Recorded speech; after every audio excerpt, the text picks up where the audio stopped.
I'm going to tell you a quick story. Let's look at Gymshark. Okay, so it was started by Ben Francis in 2012 out of his parents' garage in Bromsgrove in the UK. And what he was doing at the time was he was screen printing tees, right, between uni classes. But there was no venture capital backing, no millions of dollars in a war chest somewhere, right? All it started was just a vision.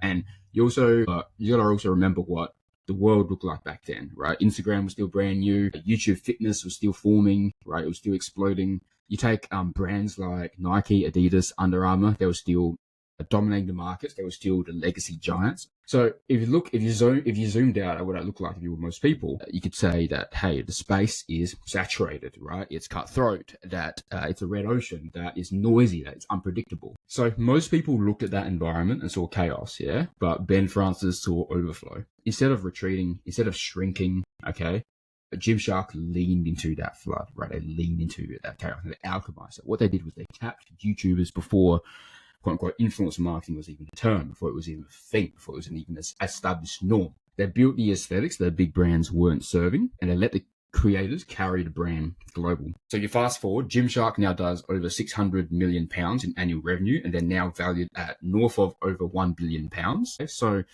it's the same chaos, it's the same noise, it's the same saturated environment. Some people, some companies, some brands got overwhelmed, but what Gymshark did was they turned it and they alchemized it into fuel.